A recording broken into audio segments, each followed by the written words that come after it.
Now, real talk, bro. You really are the Renaissance man. I totally forgot to mention radio and all that. Yeah. So what the fuck makes you wake up like that every day? Like, why you don't slow down a little bit? Man, I got to keep cooking while the pot is hot. Like, when you come from a hustler spirit, you just got to get in there and like, yo, they going to keep giving me these opportunities. I'm going to keep snatching it. And then it's, I've been through my shit too, where people like want to cancel you out and all of that. So then start with that then. I'm just saying, but I'm not even talking about that shit. I'm talking about even just all my life. Mention it. I wanted to build. Yeah, we can jump in it. But I'm talking about cancel culture, or just canceling you in general. In general, like I was worried. I was worried. Nah, but that's the thing. You gotta always say tough times don't last. Tough people do. You know what I'm saying? It's like I'm built for the tough shit. Right. Yeah. The thing about you, which immediately was, I was glad you understood. This is why we don't talk politics on this show. Yeah.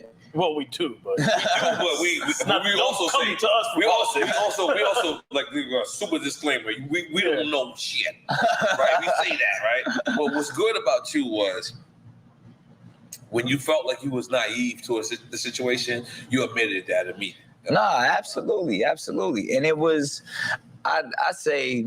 Even because I was coming from my podcast, which is an educational platform that I started at Howard University. Yeah. Appreciate you. And it was like really just bringing in professors and different people like on topics that we discussed, multiple topics. So it came from a place of education. So if I was miseducated in any form, hey, let's talk about it. Let's figure it out. I only want to spit truth. I mean, the minister said so many things that resonated with me when I got a chance to sit down with him, all this. But the one thing that he said the most that stuck with me, he was like, I don't ever want to say anything that isn't true. I don't want falsehoods to come out of my mouth. So if I'm saying something that isn't correct, first of all, I apologize, but show me because I believe what I said is the truth.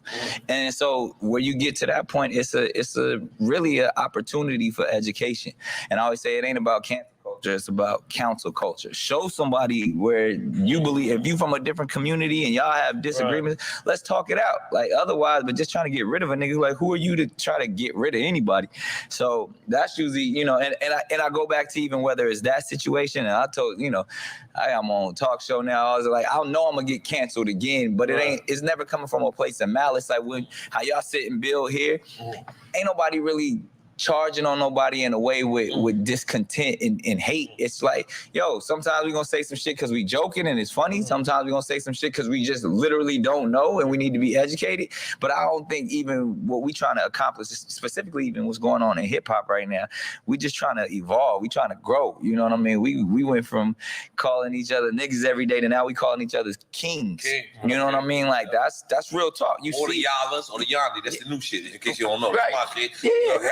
Take that. Like we Yandi means king. Yeah. Like we say drunk facts on here just to make, not an excuse, but to say that we're not going to always be 100% factual. We're talking, we're shooting this shit like if you're talking to your homies, you're not going to always be 100% fact checked on what you're saying. And that's the thing, because now we live in a day and age where media is at everyone's fingertips. So just as you talking shit, somebody can disagree with the shit you talking, and now y'all done went viral because this side believes this and this side believes that. So, there's a different responsibility for this generation, but again, don't nobody know everything. Like, and that's kind of where I come from, a place when with all of this, and even now having my own platform, I always say, man, you can learn so much more from listening. So in that scenario, I want y'all do it beautifully. Like y'all get cats up here talking mad hours, and y'all just be like soaking the game up.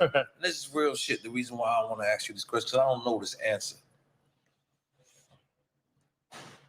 The week you went through what you went through, Vlad TV misquoted the minister. Ooh, that was heavy. Yeah, it was a big mistake. Misquoted, made a big mistake. Yeah. He didn't get canceled.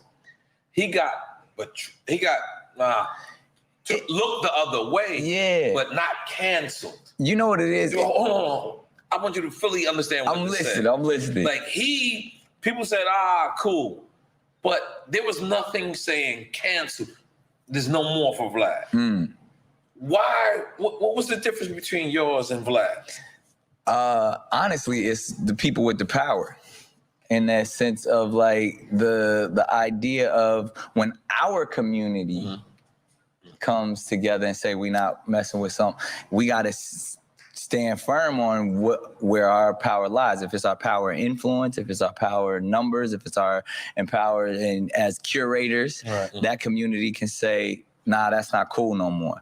Where there's other communities where if actually the people, whether whoever it is, if it's your employer, if it's the status quo, if it's the government, if it's the mob rule mentality, if someone says, no, we got to take that person's job from them. No, we have to take that. And that's what, and that's why my issue with cancel culture altogether, because sometimes we get people who have strong opinions, and then you get some people who just got strong pockets. It's like opinion culture versus factual. Yeah, and you got to really, like, when we think about, like, are we here to truly punish people, or are we actually here for real repentance? You know what I mean? Are you really trying to help? Are you trying to grow? Are you trying to count? Are you just trying to teach a lesson? Are you trying to make an example out of somebody? I think that's dangerous, and that's why we have the culture of the penitentiaries now. Like, if you think about the word penitentiaries, is the root of it is repentance to actually, or even repentant in that sense, to where you're supposed to heal. You're supposed to go to these places to become better, not just use them for storages to lock niggas up. So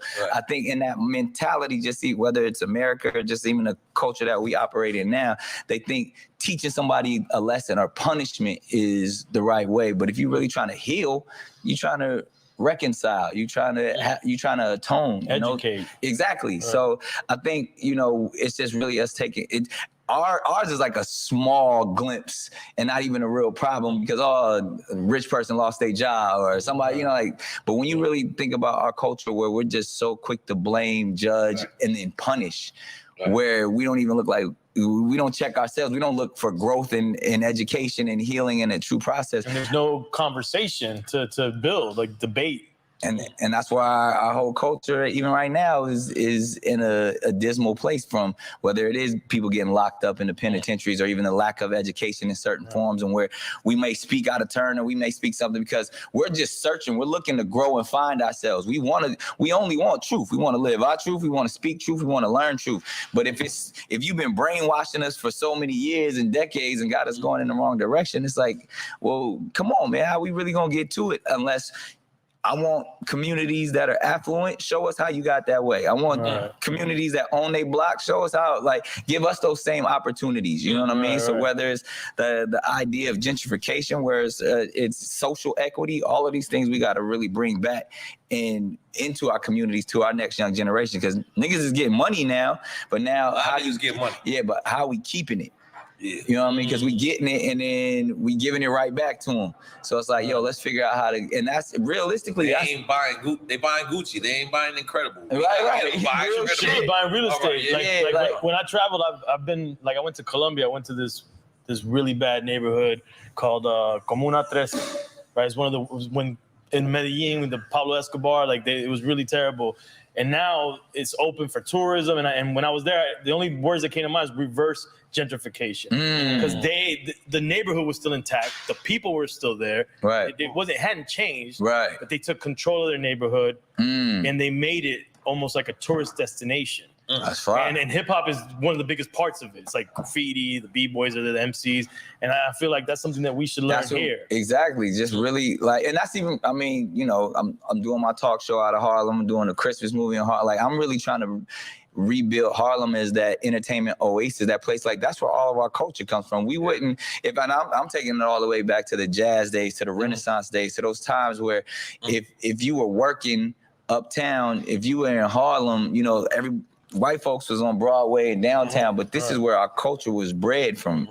Jazz music, which then came hip hop, where from stage and theater acting, which became the movies. So it's like, I'm just trying to show, we have the invaluable, priceless equity in a place like Harlem, and in a place like New Orleans, a place like Atlanta, that becomes the greater history of our country on top of that. Exactly. Of our culture as a country. And we were the ones that recorded the stories. We're the storytellers, whether it's in the form of poetry, whether it's in the form of music, whether it's in the form of just the Langston Hughes, the Maya Angelou's, all of those type of people are the true Jegnas, and the people who actually record as griots, and in that sense for this generation. So I think even what y'all do here, each and every episode. I'm learning. I'm hearing stories. We have fun. We have fun. That's it. That's real. Recording our history.